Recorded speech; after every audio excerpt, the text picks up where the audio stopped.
Bueno, es una alegría, bienvenidos que estén acá. El libro de Horacio realmente es una maravilla, continúa su diálogo con Borges, con el peronismo y con muchos de los temas que da, pero esta vez. Y sus presentadores son del grupo de las personas que han tenido un diálogo intenso con él a lo largo de los años. Decir discípulos no corresponde, porque en principio porque a Horacio no le gusta eso, pero digamos son gente que habla. Y celebramos que estén Juan y María Pía. Y por mi parte, por parte de la editorial, le queremos agradecer a Horacio la fidelidad, pero no solo con Coligüe, sino con las editoriales argentinas. Horacio nunca ha editado sellos monopólicos, en sellos que hacen la concentración de la industria editorial, y eso es una cosa que lo distingue a él y a otros grandes autores argentinos, de los cuales no quiero mencionar a otros, pero los menciono también al compañero Norberto Galazo, pese a que los han tentado innumerables veces. Así que bueno, con gente como Horacio, la edición argentina sigue resistiendo. Bueno, acá estamos.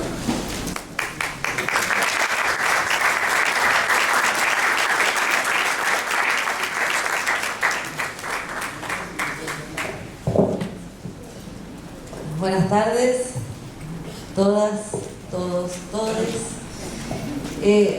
Presentamos nuevamente un libro de Horacio que se llama, muchas lo tendrán en sus manos, Borges, Los pueblos bárbaros.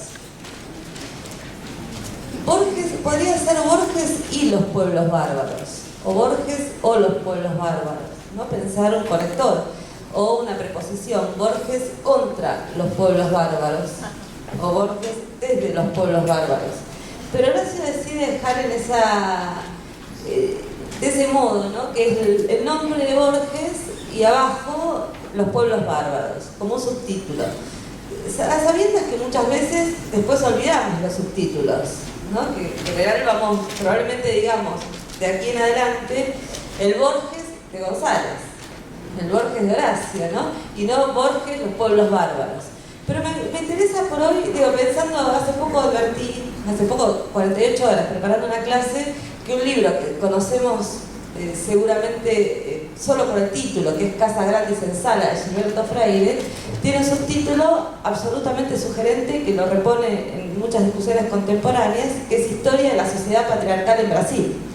Y ese subtítulo está borrado de nuestras memorias de lectoras y lectores y quedó Casa Grande y Senzala. Bueno, a mí me gustaría empezar diciendo hoy que está bueno que pensemos este libro alrededor del subtítulo, Los pueblos bárbaros, que puso Horacio, y también en esa supresión de todo conector y toda preposición, ¿no? Que nos obliga a pensar de qué se trata esa relación entre uno y otro punto, entre el nombre y los pueblos, ¿no? Esos pueblos con plural, dicho en plural.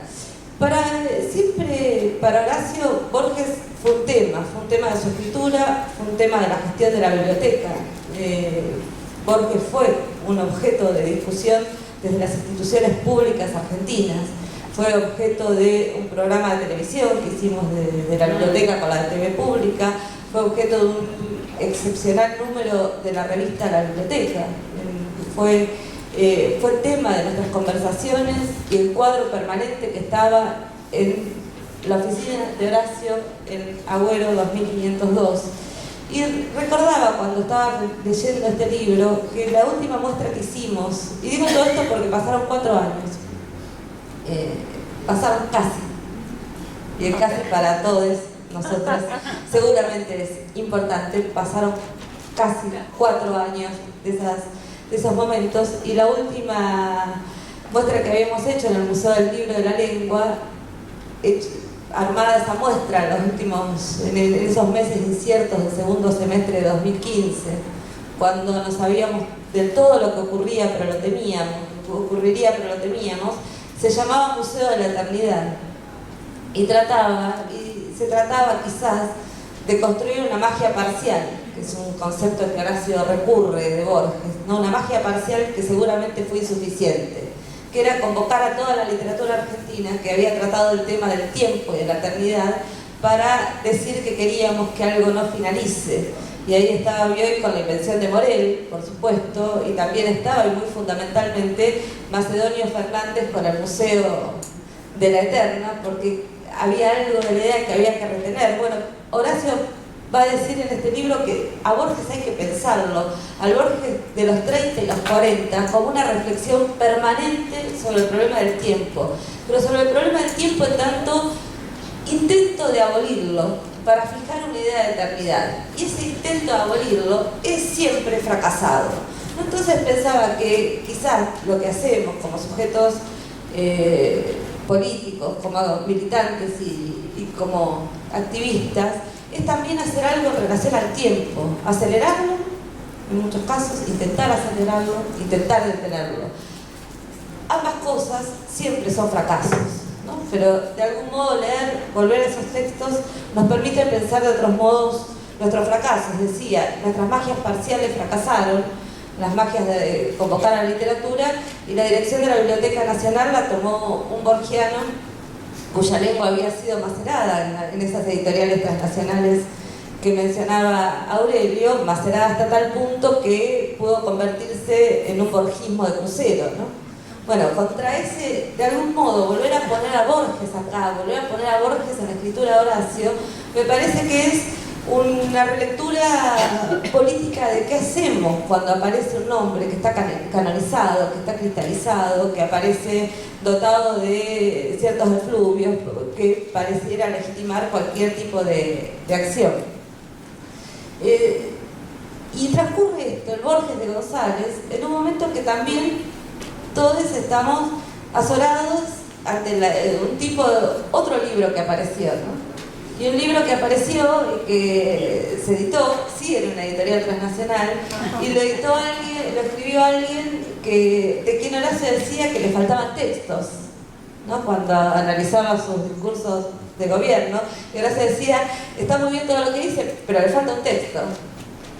Tendría que escribir esa persona que escrito, bueno, finalmente escribió, tiene un libro, y ese libro se presenta casi como había querido Sarmiento que se presentara a su Facundo, como un libro mito que elige una candidatura y que hace temblar un poco el orden de las cosas. Bueno, pocas veces ocurre que un libro tiene esos efectos inmediatos sobre la escena política. Ese libro de esa persona que Horacio pensaba que le faltaban textos está allí. Pero en paralelo también están estos otros libros que intentan pensar no solo con una intervención performática fundamental sobre la escena política, sino también sobre cómo hacemos para que esa escena política tenga una densidad, un rigor, sea capaz de atravesar el hojaldre mismo que llamamos Argentina, con todas sus temporalidades, con sus múltiples contradicciones, con sus múltiples lenguas, con modos de decir, con modos de pensar. Pero Borges, volver a Borges es volver a un hombre muy hollado, muy transitado y a la vez muy vivo. Volver a Borges, ¿de qué modo vuelve Horacio, no? Volver a Borges es difícil, y es difícil siempre, como un pobre narrador sudamericano, ¿no? Es una expresión de Sarmiento. Creo que Horacio vuelve a Borges para construir un Borges que es antagónico, fundamentalmente, del Borges de Bioy. Si hay un libro con el que me parece que hay que pensar, que piensa Horacio en contra, es con el Borges de Bioy. Es decir, con un Borges que es construido con ínfulas de señorito, que es construido en un entrenos entre personas que hablan estrictamente el mismo idioma, se burlan de las mismas cosas, hacen chistes contra los inmigrantes, desprecian a los bárbaros. Y ese entrenos que construye Bioy y en el cual coloca en el centro a la figura de su amigo, se rompe y estalla en el que va a construir Horacio, porque este libro construye otro tipo de interlocución, otro tipo de comunidad. Y es una comunidad que no parte de la igualdad, sino que parte de lo disímil, porque lo que Horacio va a construir en el libro es una especie de asamblea plural. donde convoca, recorre a un conjunto de críticos, de lecturas, de formas de leer a Borges, donde que están dispuestas y revisadas por Horacio, están interceptadas por la escritura de Horacio, y va pensando en esa pluralidad que Borges aparece. Ese entrenó que construye, no es un entrenó, es una comunidad que se va conjugando a lo largo del tiempo, es un tipo de pueblo, construido por múltiples interpretaciones. Es decir, es un libro que se propone como un libro estrictamente dialógico. Cuando digo dialógico, es Horacio que ha trabajado estos temas, que ha pensado mucho alrededor de estos temas, y que no dice lo mismo en este libro que dice en otros libros, y que podría recuperarlos, jamás se cita a sí mismo. Horacio, si algo se priva como escritor, es de recordarnos a sus lectoras y lectores que dijo en algún momento ya algo del orden de la invención, el concepto, la ruptura. Ese ejercicio de decir, bueno, miren que yo ya en el 99, el resto pampeanos, había incluido esto sobre Borges que después lo repitieron. Ese es un tipo de escritura monológica, ¿no? Me reviso a mí misma, pongo en juego lo que ya pensé y lo hago circular. Horacio se priva de ese gesto porque su escritura es estrictamente dialógica y lo que le interesa es pensar cómo su palabra se aloja en ese conjunto de palabras que escriben otros permanentemente y diferente y quizás conflictiva y querellantemente con su propia escritura. Es decir, piensa interrumpido. En el prólogo dice, este libro está condenado a repetir tantísimas de las cosas que se han escrito sobre Borges. ¿Está condenado a repetir o está condenado a leer, comentar y distanciarse de esas otras cosas que aparecen escritas acerca de Borges? Es tan fuerte este intento de Horacio de provocar la interrupción de la palabra ajena sobre lo que él escribe, que al final las conclusiones del libro no terminan como suelen concluir los libros, que es, ¿cómo se terminan los libros? Se terminan con una especie de remate del autor de la idea que puse en juego ahí. Bueno, González no. González, ¿qué hace? Termina comentando dos artículos ajenos. Uno de Diego Tatián y uno de Aníbal Jarkovsky. Y dice, termino con esto porque es lo último que leí. Entonces, lo último que leí termina el libro. ¿Qué nos hace pensar eso? Que el libro podría seguir infinitamente a medida que Horacio siga sentado al lado de la máquina y sigan apareciendo textos sobre Borges. Es decir, el autor se pone ahí con una generosidad extrema a pensar junto con otros y otras que están escribiendo.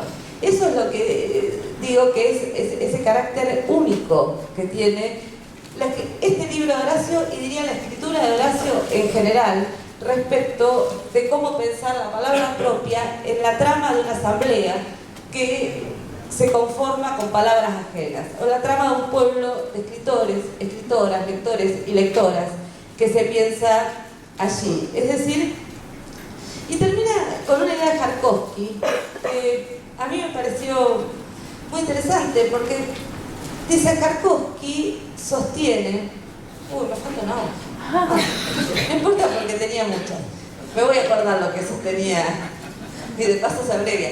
El problema de los libros de Horacio, y ahí hago una digresión para que me disculpen, es que Horacio son muy prolíficos en ideas.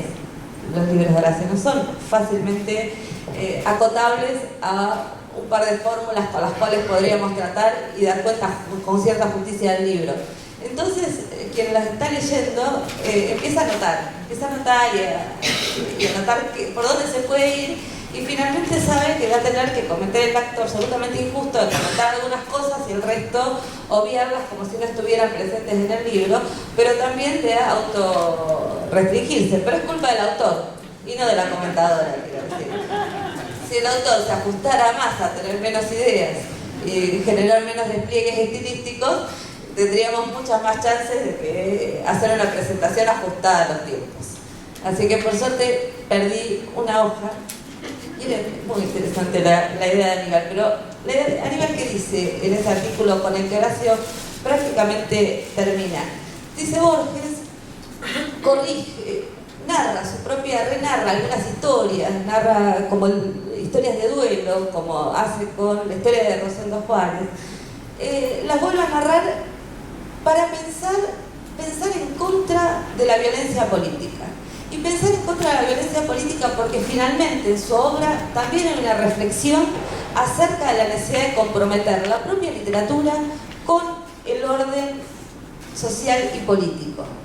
Esa idea es una idea muy incómoda para quienes muchas veces solemos hacer algo más confortable, que es decir, bueno, qué fantástico el Borges cuentista, qué fantástico el Borges poeta, qué fantástico el gran escritor, y qué tarado que es cuando habla de política, ¿no? Entonces, este hombre que era tan sopenco a la hora de hablar de política, cuando se pone a escribir, ilumina otras cosas. Bueno, Tarkovsky dice, ojo, no necesariamente, porque también su escritura, y hay su hipótesis bastante parecida a la de Martínez de Estrada sobre Hernández. Bueno, también él se asusta de que lo que pone en juego con una literatura que elogia el coraje, el duelo, lo compadrito, tenga un efecto dañino respecto de la necesidad de sostener un orden social. Bueno, Horacio toma esta idea para terminar el libro, pero a lo largo del libro él fue haciendo otras cosas para pensar esa relación complejísima entre literatura, escritura literaria y posiciones políticas. Es decir, abriendo las múltiples formas en que podemos pensar la politicidad de la obra de Borges en todos sus recorridos. Horacio va a pensar, después vuelvo a esto a medida que vaya acordando mi hoja ausente, pero sigo con las partes que tengo anotadas. Horacio, para poder pensar ese Borges, inventa ese Borges complejo, construye ciertas fórmulas. Una de ellas que me gusta especialmente dice: Borges es un desvalijador metódico de la cultura universal. No, es un ladrón Borges, es alguien que desvalija, es alguien que va a decir Horacio después, es un erudito. ¿De qué se trata la erudición de Borges? Va a decir, es un erudito en la pesca y recolección. Estos modos de tratar a Borges, erudito en la pesca y recolección, desvalijador metódico, no son los modos de tratar a alguien canónico. O expresiones de Horacio como, hablando en el primer capítulo, sobre un personaje que corresponde a una persona existente y que aparece como personaje literario en clon, dice: se introduce a los cuentos de Borges por un ventilete lateral. Me interesan los adjetivos que está usando Horacio. O decir que los personajes de Borges no tienen conciencia, ¿no? Y que para narrar las acciones, esos pasajes al acto que hacen los personajes de la cuentística de Borges, ¿no? Que se revelan hombres de la ciudad cuando están combatiendo contra ella, o mujeres de la Indiana cuando se les reclama que vuelvan al orden civilizatorio. Dice, nunca se explica en Borges por qué, cómo fueron los derroteros de la conciencia que llevaron a eso. Y Horacio dice, Borges es, para tratar todo eso, deliberadamente huraño. Esos son los puntos en los que va pensando, ¿no? O los que va construyendo a Borges. Es un lector salteado, dice. Es decir, contra el Borges erudito, solemne, pleno, que se construye en parte de la crítica, Horacio va armando esta figura de un Borges mellado, un Borges que está siendo objeto de la ironía del crítico. Pero al mismo tiempo de un Borges que cuando sí habla de la conciencia, y ahí Horacio se detiene especialmente, lo hace con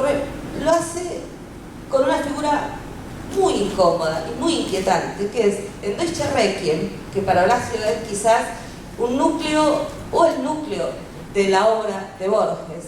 Recuerden ese cuento en el que un oficial nazi duda y finalmente decide llevar al poeta que más admira y que está en un campo de concentración bajo su mando, llevarlo hasta la muerte, ¿no? Y Horacio dice, hay algo ahí que es, Borges logra narrar la conciencia del oficial nazi. ¿Cómo se narra la conciencia de ese otro? Para narrar la conciencia de ese otro, necesariamente tenemos que poder comprenderlo. Pero cuando comprendemos, nos volvemos un poco nazis. Y Horacio dice, Borges, en ese cuento, tiene una conciencia nazi. O sea, Borges en ese cuento piensa como si fuera un nazi. Decir esto es, digamos, arriesgarse mucho, ¿no? Arriesgarse mucho porque es poner en juicio toda la idea de comprensión. En un libro que es un libro que intenta comprender, o que está arrojado a comprender. Horacio dice, comprender es nuestro ejercicio, nuestro problema y nuestra modesta desesperación diaria. ¿No? Nuestra modesta desesperación diaria es comprender, o sea, poder ponernos en la cabeza de esos que también pueden ser oficiales nazis. Porque si no hacemos ese esfuerzo comprensivo, nuestras escrituras críticas y literarias, nuestras obras, no estarán a la altura de poder dar cuenta de lo efectivamente existente. Horacio es un poco Borges en este libro, eso quiero decir. Horacio también piensa como Borges en este libro, pero el momento en que piensa como Borges en este libro es precisamente en esa modestia irónica de Borges. En el momento en que Borges construye adjetivos que ponen las cosas por abajo.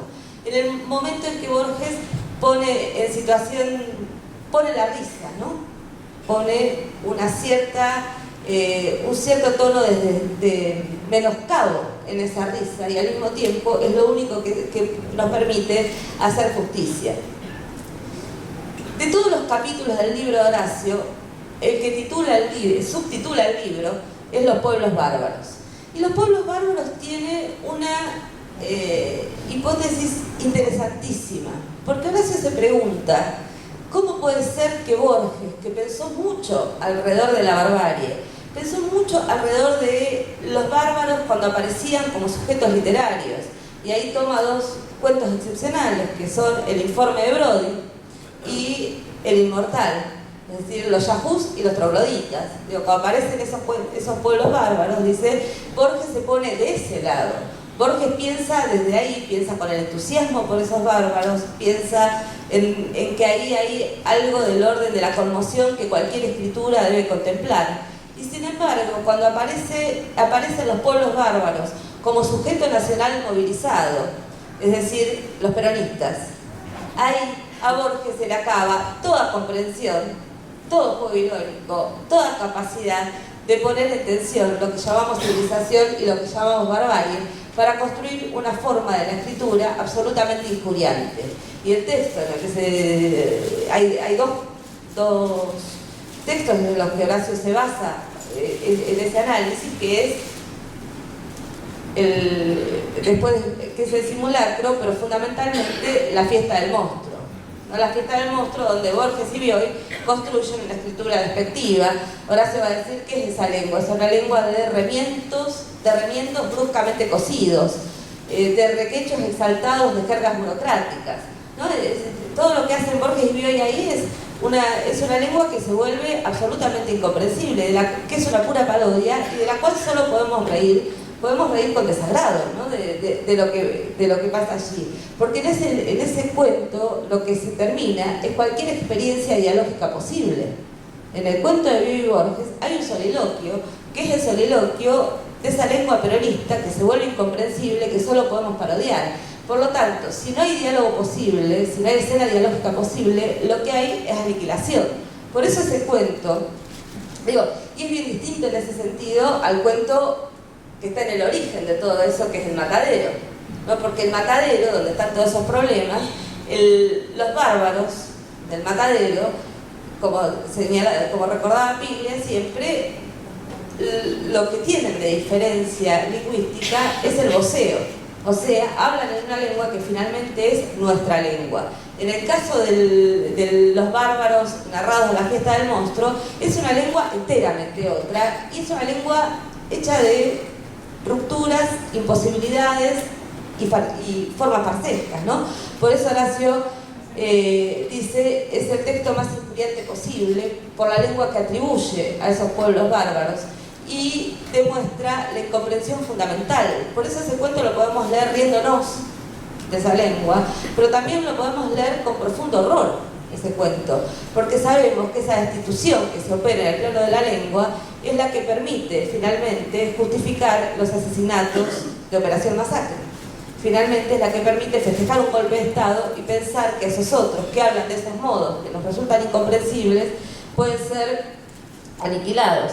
Esa es la risa imposible, ¿no? Es la risa que nos duele la panza, ¿no? Empezamos a reírnos de cómo habla y al mismo tiempo sabemos que esa risa termina en vómito. Y hay otra risa, que es la risa borgiana, ¿no? Que es la risa de Foucault, o lo que señala Foucault, y que empieza, que es la risa que provoca el otro aspecto de la literatura borgiana, que es la puesta en crisis de toda idea de catalogación. Cada vez que aparece una idea de catalogación o de orden, aparece señalando lo absurdo, lo inconcluso, lo irrisorio de pretender un orden.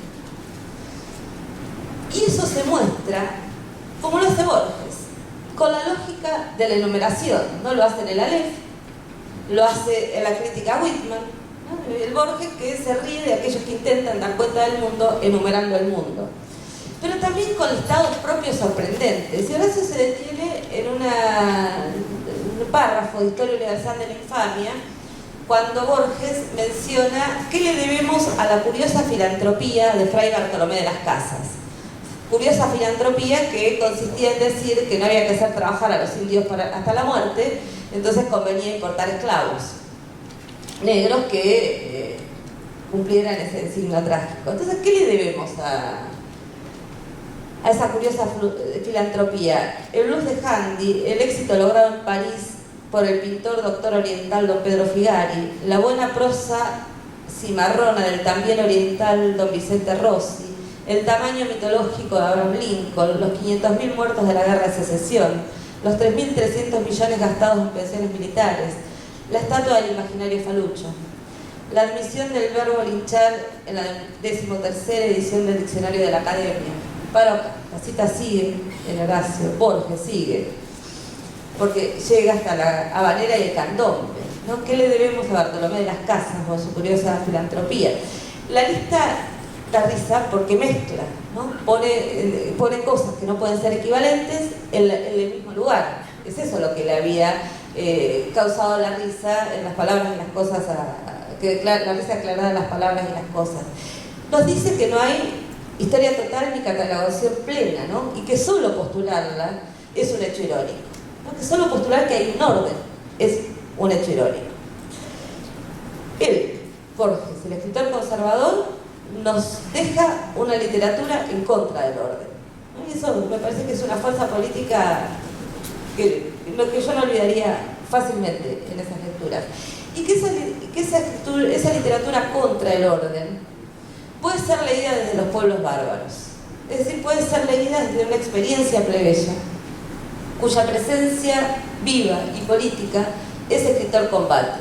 Creo que Horacio intenta ese desplazamiento, volver a leer a Borges desde una experiencia plebeya que nos redima a nosotros y también a Borges. Muchas gracias.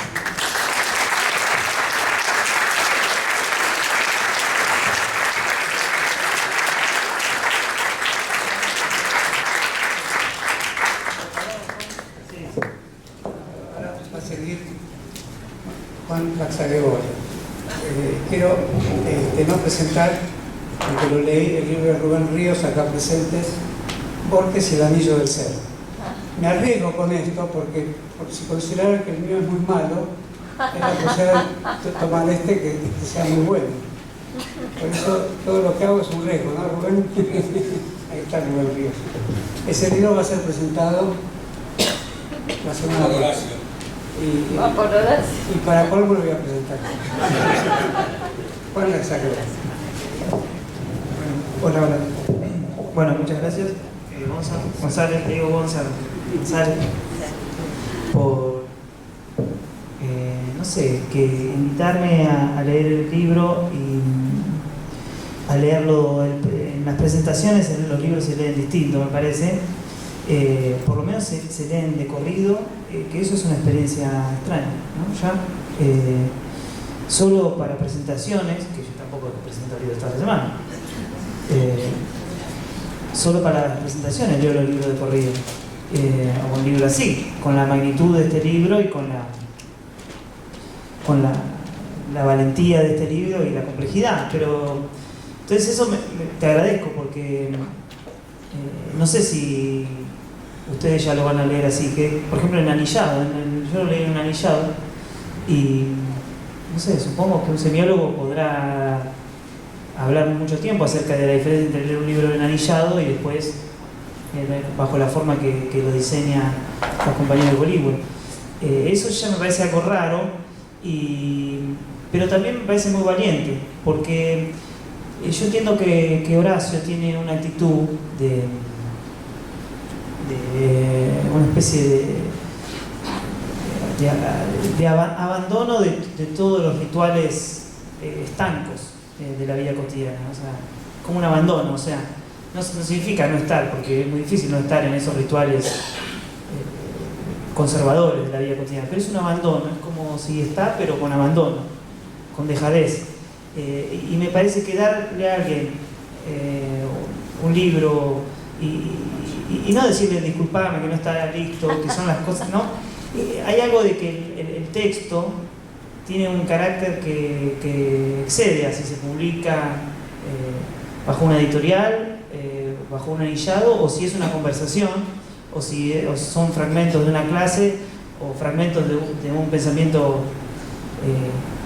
eterno, como decía Pía, que llega hasta acá nomás. Hasta cuestiones que González, por lo que me había contado hace unos meses, había pensado para el contracongreso de la lengua en Córdoba.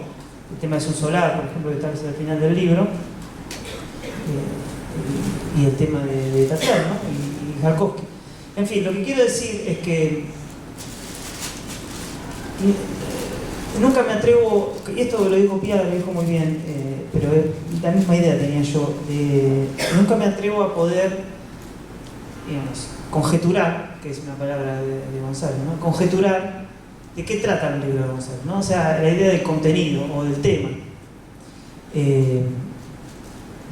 Y pensaba, a mí me resulta muy enigmática la palabra tema en Borges, el tema del traidor y el héroe, ¿no? O sea, que está analizado eso, ¿no? La idea en el libro, la idea de cómo Borges, creo que en el cine se llamaba argumento, es como un argumento, y es como si Borges regalase argumentos, o regalase te tira un tema, mirá, en una media página, pero la persona después no puede hacer otra cosa que eso. Eso para Borges serían los barrocos, los patéticos, los que digamos, tienen que emperifollar los temas para decir algo que los temas ya en sí mismos están diciendo, o sea, para sobresignificarlos. Y también está analizada la frase de Borges en el libro, que es la idea de que todo género, todo género o todo estilo, como dice, en su decadencia es barroco.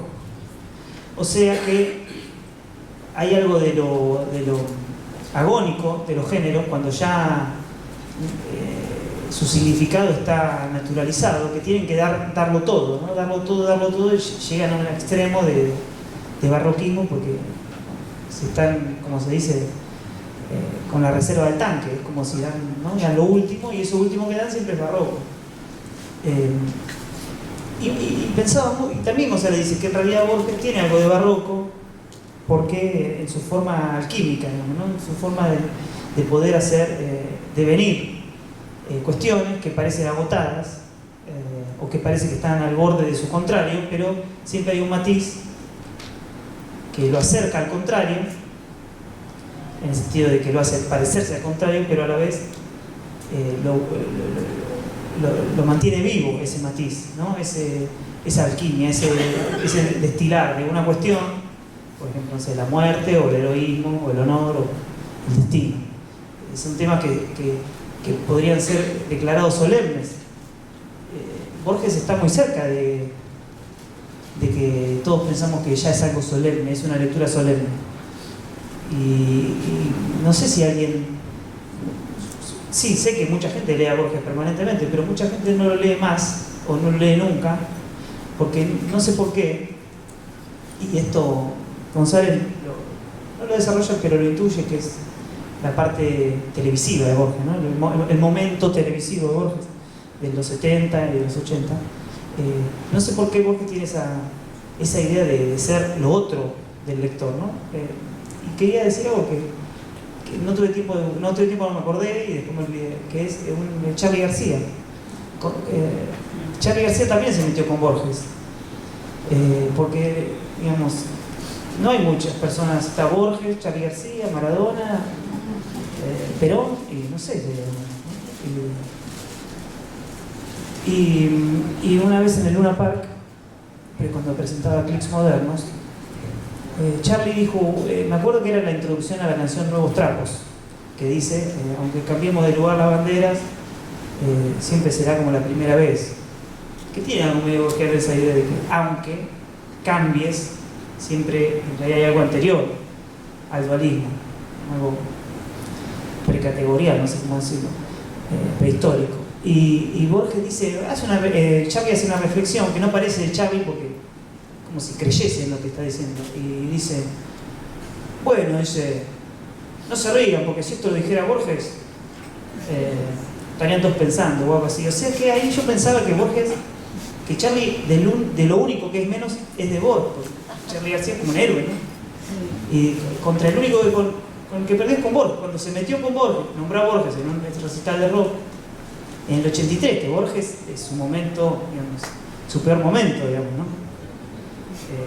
Porque ya no sé, la gente eso, el público de Charly García no creo que leyese a Borges, salvo en los seminarios de Enrique Pessory, que también González analiza, y a donde Borges fue, y en donde alguien le hace una pregunta y Borges dice, no, eso es un invento, eso es un invento de un periodista, Orlando Barone. En esa clase aparece Orlando Barone y Borges dice que es un invento de Orlando Barone, que era una discusión, hizo un libro Sábato Borges, Barone, ¿no? Y los hizo hablar, pero parece que es una conjetura de Barone, y lo saca así, le dice, no, eso lo inventó Barone. Y nada, siempre me llama la atención que en esa charla, en la sede de Marcelo Teatro, que son las desgrabadas de la clase de Enrique Pessory, aparezca Orlando Barone. En fin, pero González por prudencia no lo dice eso, pero podría ser una nota al pie del libro, ¿no? Orlando Barone es como un nombre así que quedó un poco en la historia, no sé cuánto va a perdurar, pero no sé, me parece a mí. Y, bueno, yo recién hablábamos con los compañeros si hay alguna persona en la historia de los libros de la Argentina que haya escrito un libro sobre arte y sobre Borges. Bueno, ese es González. Este libro, que también sacó Coligüe, un poco más flaco que que es Arte, Política y Locura. Y me parece que son los dos libros más, y el de Arte, son libros de crítica literaria, o sea, quiero decir con esto que no son de crítica literaria en términos institucionales, así como tampoco los otros, no sé, Restos Pampeanos es un libro de historia de las ideas, porque es todo lo contrario, pero lo que quiero decir con crítica literaria es algo que González dice en el libro de Arte, y me parece que también es el mismo método que usa ahora. Dice que la idea es como tomar por objeto la voz de los textos, dice González, o sea que ahí hay algo, no sé, bastante interesante, animista con respecto a los textos, ¿no? O sea, hay algo de los materiales de los que están hechos los textos tienen una voz. La voz no es la del autor, sino que es la del texto. O sea, animista, estructuralista o adorniano, no sé, cualquiera de las tres cosas. O sea, tiene un alma, tiene una voz, tiene un alma, y dice hay que tomar por objeto esa voz para convertir la objetividad del texto en un sujeto, o sea, como para vitalizarlo, para encantarlo, o para, digamos, reencantarlo, ¿no? Entonces ahí es donde me gusta González como crítico literario, que es como un reencantamiento del mundo desencantado por las formas de la crítica literaria bastante reinantes, que son las formas, digamos, institucionales o laborales, la crítica literaria como trabajo. Bueno, González se toma el trabajo, pero no creo que él considere esto un trabajo. Me parece que ahí está el carácter público de lo que hace, que es a la vez que dice no descubrir nada sobre Borges, porque en realidad, como dice en el prólogo, ya medio que está todo dicho, ya decir eso y a la vez escribir algo funda una especie de enigma, que bueno, pero entonces, ¿pero por qué lo haces? Si decís que está todo hecho y que ya no hay nada que decir, ¿por qué lo haces? Bueno, creo que un poco lo hace por lo que decía Pía, que es el carácter asambleario del pensamiento de González y el método asambleario y profundamente, iba a decir piadoso, pero no, es profundamente democrático, la relación con los muertos y con los vivos puestos en un mismo lugar. Y cualquier muerto y cualquier vivo puede tener el mismo estatuto ontológico en su relación con Borges. Ahí me gustaba que Horacio reivindica o hace, se toma un segundo en el libro al principio para decir que Borges les hace sentir a sus lectores que le dicen profesor, o no sé cómo le dirían ahora, maestro, ¿no?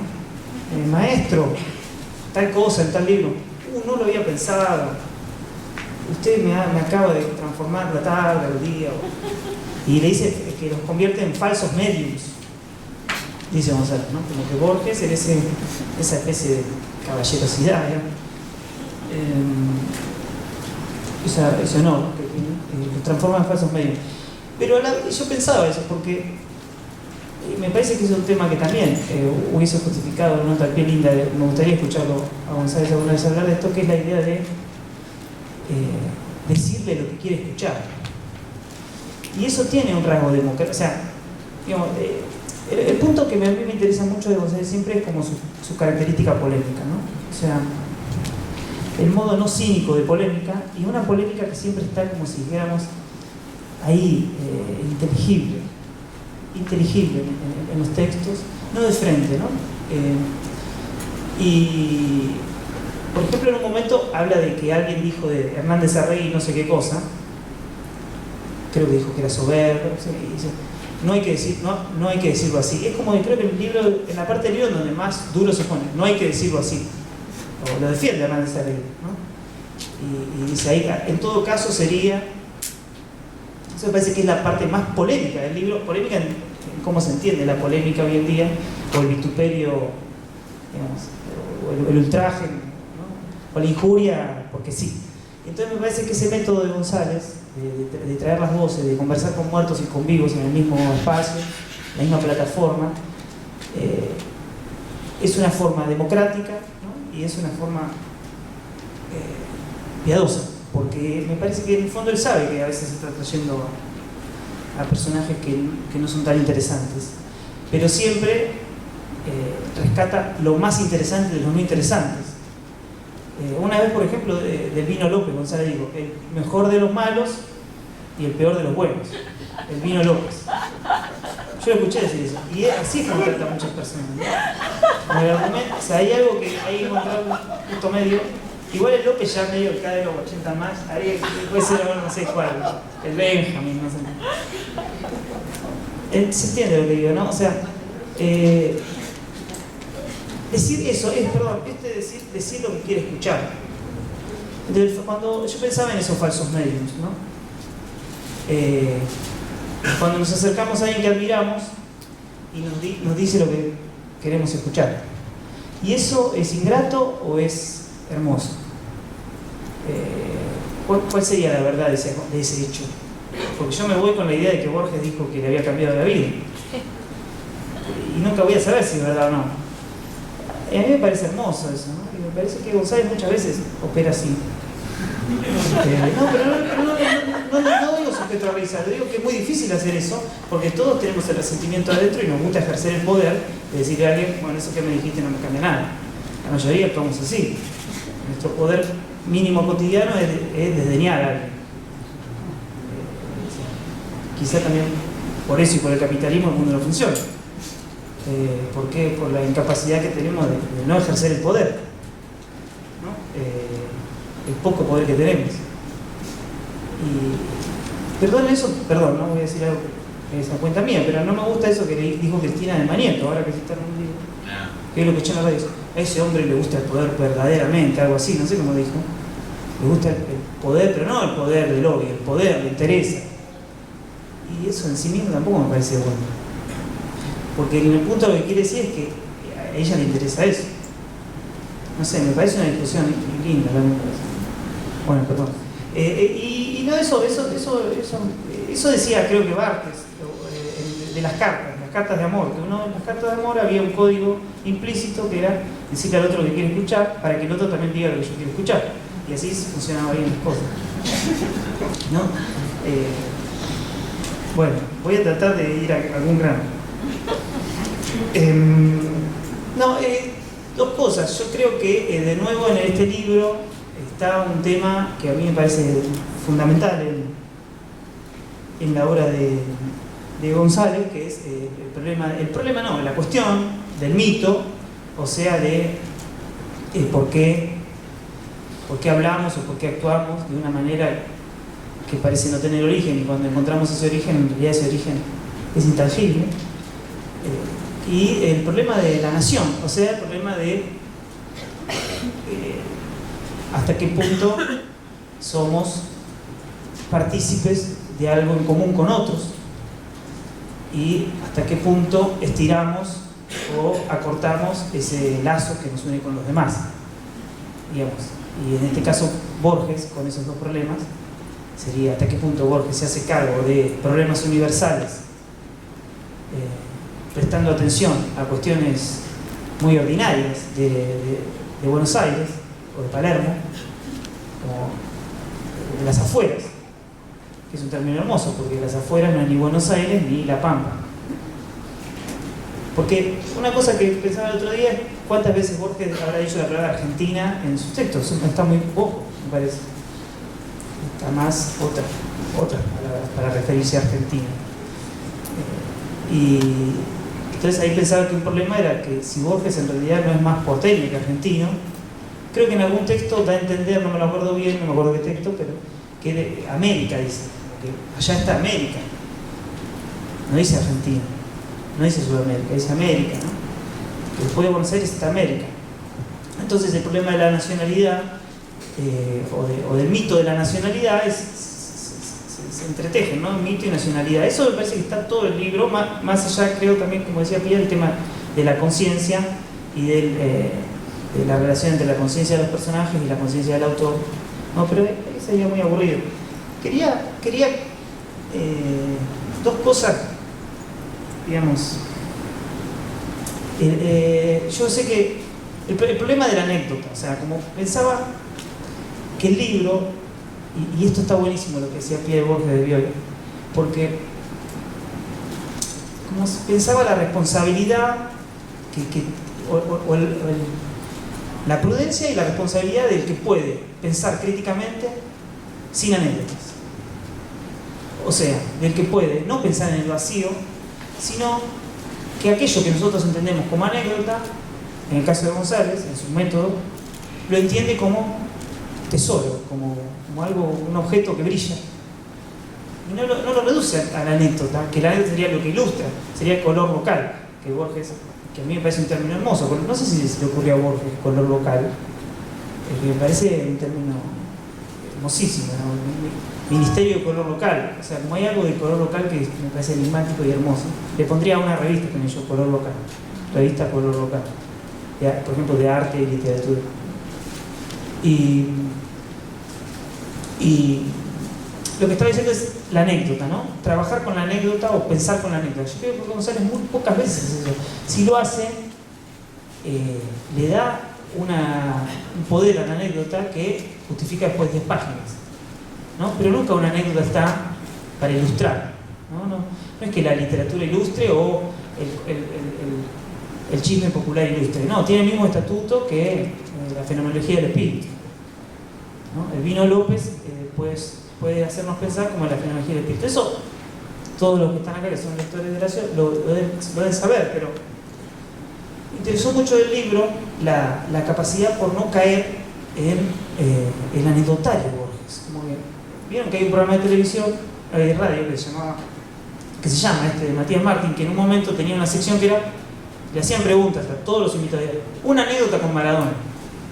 O sea, claro, porque como Borges pasa lo mismo. Es como muy ilustrativo Borges de cosas, entonces siempre tenés algo para decir. Y había un sketch de Capusotto que era tal persona, el hombre que nunca tuvo nada interesante con Maradona. Entonces el tipo decía, qué genio Diego, ¿sabés qué pasó? Vino el mozo y dijo, ¿qué quiere? Y él dijo, un agua con gas, qué genio que. O sea, tenía que sacarle jugo a algo que no tenía nada por dentro. Bueno, González cuando elige una anécdota es porque ahí parece estar todo. Todo esto para decir que el libro tiene pocas anécdotas, y que el Borges de Bioy, que es un libro de anécdotas, y como dice González, que no se sabe cómo fue escrito, porque el que lo lee se da cuenta que es una locura, es un libro que uno dice, bueno, uno no puede leer a Borges con Borges de Bioy al lado, porque es un libro que es una casualidad. O sea, la pregunta que a mí me surgía, y por lo que me pareció interesante que no le dé tanta bola a ese libro, es la relación entre un objeto clásico del mundo, por ejemplo el libro Ficciones, y todo lo superestructural, el rumor, el chisme, entendido como algo que hace que veamos eso de una manera necesariamente distinta. Como diciendo, pero en el Borges de Bioy, mirá lo que dice. Bueno, pero si no me hubiese contado esto, o sea, eso es bastante paradójico y trágico, ¿no? Como tesista, por ejemplo, imagino alguien que hizo una tesis de doctorado antes del Borges de Bioy y después leyó algo del Borges de Bioy que le había cambiado todas las hipótesis, ¿no?, de una tesis.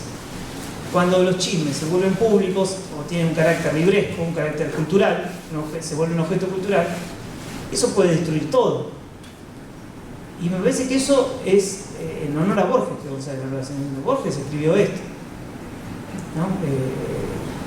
Si no, después la lectura se constituye en un gran chismerío y anecdotario, donde en realidad los problemas que Borges, supongo, quería, no sé si resolver, pero que quería encarar, que son todos estos que nombré: el mito, la nación, la conciencia, el honor. Si uno empieza a leer chisme, se olvida de eso, que son problemas eternos, ¿no? Y problemas cíclicos. Y que haya dicho González Lanuza o Peirú o Bioy, o que haya dicho el propio Borges de eso, no cambia lo que Borges dijo sobre eso también. Tiene un estatuto ontológico determinado por la historia cultural argentina, por la industria cultural. Ficción, ¿no? Ficción es más importante que el 23 de abril de 1951 en la casa del... Es más importante. Y me parece que González dice, bueno, esto es más importante que un chisme. Ya voy a usar chismes, pero cuando los use los voy a poner en igualdad de condiciones. Pero no me digan que un chisme puede contra ficciones. Porque ficciones ya no le pertenece a Borges, porque esos problemas que Borges tomó son parte de una gran cadena de significaciones y de historias que acá estoy tomando y de las que me hago cargo como puedo, y que miren todo lo que se hicieron cargo, y todavía estamos conjeturando acerca de qué es el destino, o qué relación tiene el destino con la muerte, o el destino con el miedo. Eso. Y para terminar,